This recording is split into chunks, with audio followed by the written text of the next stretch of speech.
दिल्ली विधानसभा का तीसरा दिन रहा और आम आदमी पार्टी के 21 विधायकों का जिनका निलंबन मंगलवार को हो गया था, उन्होंने हंगामा किया। उन्होंने कहा कि उनको विधानसभा के भीतर नहीं आने दिया जा रहा है, जबकि नियम ये नहीं कहते। हालांकि दिल्ली विधानसभा में स्पीकर की माने तो ये स्पीकर का अधिकार क्षेत्र होता है और वो ये निर्णय ले सकता है कि अगर निलंबित विधायक विधानसभा परिसर के अंदर आए या नहीं। उसके बाद दिल्ली विधानसभा में आज जो मुख्य चर्चा का विषय रहा वो रहा नाम बदलने को लेकर। नीलम पहलवान जो कि नजफगढ़ से विधायक है, उन्होंने दिल्ली विधानसभा में एक प्रस्ताव रखा। उन्होंने साफ कहा कि नजफगढ़ का नाम जो है वो नाहरगढ़ होना चाहिए।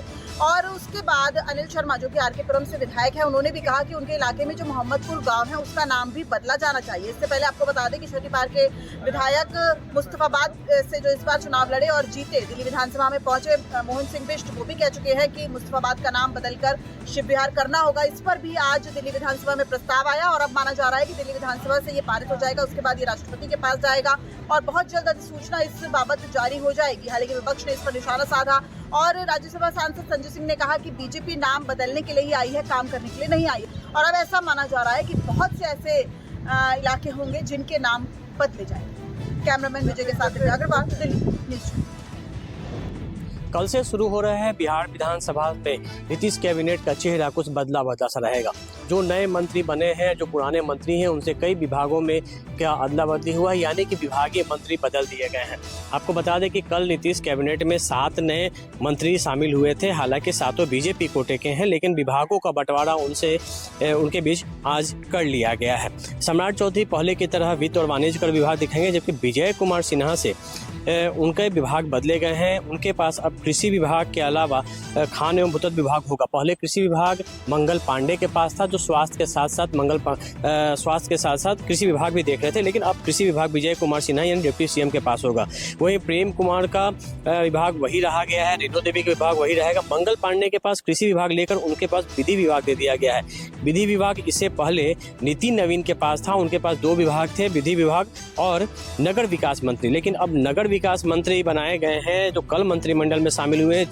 जीवेश कुमार को नगर विकास एवं आवास विभाग की जिम्मेदारी दी गई है। इसके अलावा जो कल मंत्री बनाए गए हैं संजय सरावगी, उन्हें राजस्व एवं भूमि सुधार विभाग बनाया गया है, जबकि डॉक्टर सुनील कुमार को पर्यावरण वन एवं जलवायु परिवर्तन, राजू कुमार सिंह को पर्यटन विभाग, मोतीलाल प्रसाद को कला संस्कृति युवा विभाग, विजय मंडल को आपदा प्रबंधन विभाग और मंटू सिंह को सूचना प्रौद्योगिकी विभाग दिया गया है। कैमरामैन सनी के साथ अमिताभ ओझा, न्यूज़ 24। इंदिरा गांधी के लिए भजनलाल सरकार के कैबिनेट मंत्री अविनाश गहलोत द्वारा कथित अपमानजनक टिप्पणी को लेकर पिछले 6 दिनों से राजस्थान विधानसभा में बना गतिरोध आज भी बरकरार है और आज भी कांग्रेस के तमाम विधायक विधानसभा के पश्चिमी द्वार के बाहर आकर धरना दे रहे हैं। इन लोगों ने कार्रवाई का बहिष्कार किया है। विधानसभा के बजट सत्र का पहला चरण पूरा होना है, यानी कि आज बजट पर वित्त मंत्री या मुख्यमंत्री को जवाब भी देना है। ऐसे में कांग्रेस के विधायक बाहर बैठकर धरना प्रदर्शन कर रहे हैं। इनके हाथों में तमाम तरह की तख्तियां भी है और सबसे बड़ी बात है कि अशोक गहलोत भी यहां पर कुछ देर के लिए आए थे नेता प्रतिपक्ष के साथ।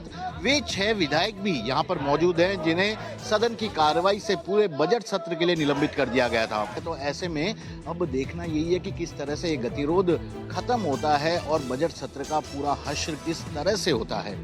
कैमरामैन सोहन सिंह के साथ श्रीवत्सन, जयपुर, न्यूज़ 24। लंबे इंतजार के बाद योगी सरकार के मंत्रिमंडल का विस्तार जल्द ही होने जा रहा है।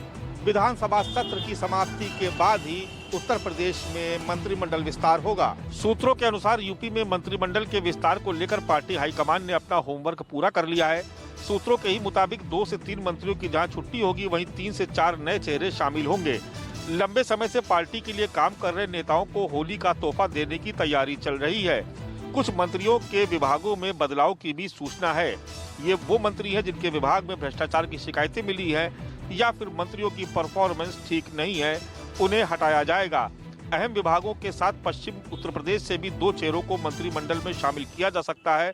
विस्तार में 75 साल की आयु सीमा का भी ध्यान रखा जाएगा। सूत्रों के मुताबिक आला कमान ने राज्य स्तर पर पूरा फीडबैक ले लिया है और आने वाले 8 से 10 दिनों में मंत्रिमंडल विस्तार होने की पूरी संभावना है। कैमरा पर्सन धर्मेंद्र कुमार साहू के साथ मानस श्रीवास्तव, लखनऊ, न्यूज़ 24।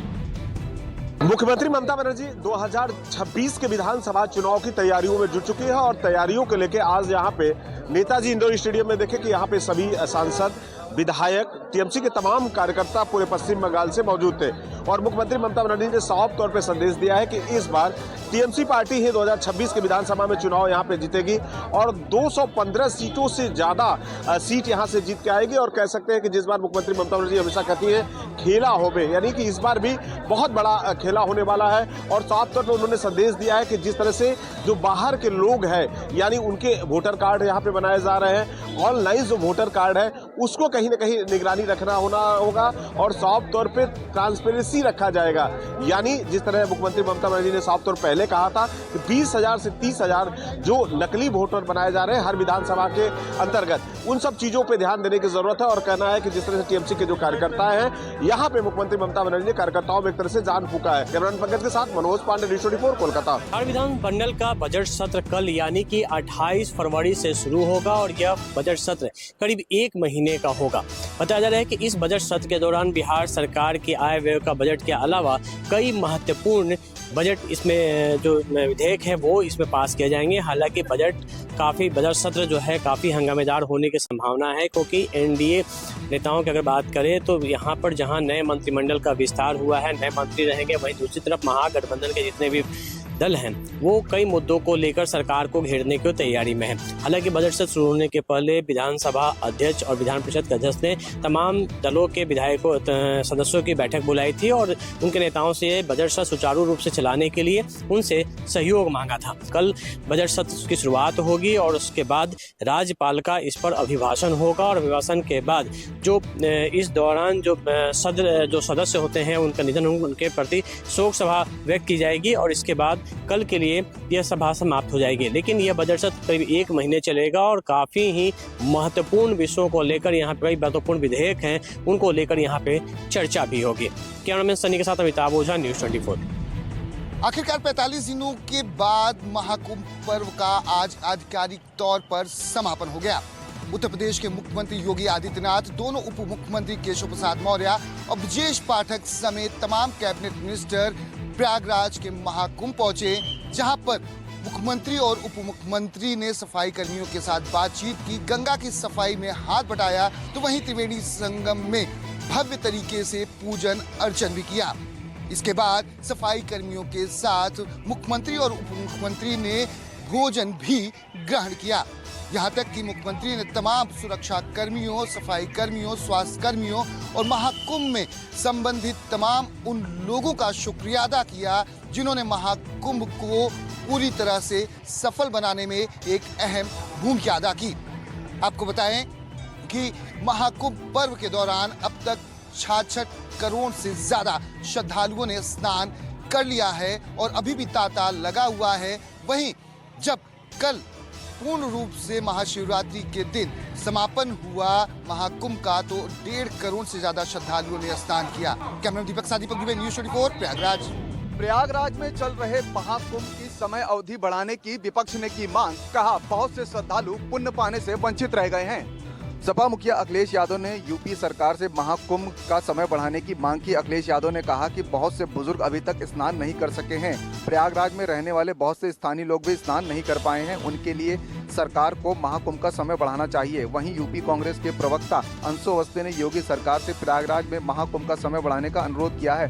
ठंड और अन्य कारणों से कई श्रद्धालु अब तक महाकुंभ में स्नान नहीं कर पाए हैं, जिससे वो पुण्य लाभ से वंचित रह गए हैं। धार्मिक और सांस्कृतिक महत्व और ये कई वर्षों बाद आता है, इसलिए श्रद्धालुओं को अधिक समय देने के लिए महाकुंभ स्नान की समय अवधि बढ़ाई जानी चाहिए। यहाँ आपको ये भी बता दें, अखिलेश यादव ने महाकुंभ की ओर जाने वाले हाईवे और सड़कों की भीड़-भाड़ की तस्वीरें सोशल मीडिया एक्स पर शेयर करते हुए भी लिखा था कि महाकुंभ की समय अवधि बढ़ाई जानी चाहिए। कैमरा पर्सन धर्मेंद्र साहू के साथ मनोज पांडे, लखनऊ, न्यूज़ 24। साल 2027 में नासिक में सिंहस्थ कुंभ मेला हो रहा है। इसकी तैयारी कैसे करें, इसे लेकर महाराष्ट्र सरकार ने एक बैठक बुलाई थी। बैठक की अगुवाई कर रहे थे महाराष्ट्र के मुख्यमंत्री देवेंद्र फडणवीस, लेकिन दोनों उप मुख्यमंत्री एकनाथ शिंदे और अजित पवार इस बैठक से कन्नी काट चुके थे। दरअसल दोनों उप मुख्यमंत्री सरकार से नाराज चल रहे हैं, क्योंकि जब गार्डियन मिनिस्ट्री यानी पालक मंत्री की लिस्ट निकली थी तब नासिक और रायगढ़ के पालक मंत्री पद को लेकर दोनों नाराज हुए थे। दरअसल नासिक का पालक मंत्री गिरीश महाजन को बनाया गया था, लेकिन बाद में उन्हें हटाया गया। वहीं रायगढ़ में सुनील तटकरे की बेटी आदिति तटकरे को गार्डियन मिनिस्टर बनाया था, लेकिन शिवसेना के भारी हंगामे के बाद वहां पर भी रोक लगा दी गई। लेकिन कल सीएम द्वारा ली गई बैठक में गिरीश महाजन मौजूद थे। इससे साफ हो चुका है कि नासिक का पालक मंत्री अब भारतीय जनता पार्टी का होगा। लेकिन रायगढ़ को लेकर अब तक कोई फैसला नहीं हुआ है। पिछले दिनों महाराष्ट्र के उप मुख्यमंत्री एकनाथ शिंदे नासिक के दौरे पर गए थे। तब उन्होंने कुंभ मेले की तैयारी को लेकर वहां के प्रशासन के साथ एक अलग बैठक की थी। इसलिए एकनाथ शिंदे भी इस बैठक से नदारद रहे। लगातार महाराष्ट्र सरकार में तीनों पार्टियों को लेकर आपस में वहां पर दूरी बनती हुई नजर आ रही है। कैमरामैन विनोद सिंह के साथ विनोद जगदाले, न्यूज़ 24, मुंबई। वक्फ संशोधन बिल को केंद्रीय कैबिनेट की मंजूरी मिल गई है। उसमें कुछ संशोधनों के साथ इसको मंजूर कर लिया गया है। केंद्रीय मंत्रिमंडल ने वक्फ संशोधन विधेयक 2024 पे संसद की संयुक्त समिति जेपीसी द्वारा प्रस्तावित 14 संशोधनों को मंजूरी दे दी है। यह संशोधन 27 जनवरी को एनडीए द्वारा सुझाए गए थे, जो विवादास्पद वक्फ विधेयक की जांच करने वाले संसदीय पैनल का हिस्सा थे। वहीं विपक्षी दलों द्वारा प्रस्तावित 44 संशोधनों को मतदान के बाद समिति ने खारिज कर दिया था। आपको बता दें कि वक्फ बोर्ड पर जब से संयुक्त संसदीय समिति बनी है, समिति में लगातार हंगामा होता रहा है। समिति के अंदर, समिति के बाहर जमकर इस पर राजनीति होती रही है। क्योंकि अब इसको संसद में पेश होना है और वहां सरकार इसको पारित कराने की पूरी कोशिश भी करेगी और शायद ये हो भी जाए, लेकिन राजनीति इस पर लगातार जारी रहेगी। और ऐसा माना जा रहा है कि आने वाले जो विधानसभा चुनाव हैं उसमें भी ये बिल जबरदस्त राजनीतिक मुद्दा भी बनेगा। कैमरामैन संजय सिंह के साथ प्रशांत देव, न्यूज़ 24, दिल्ली।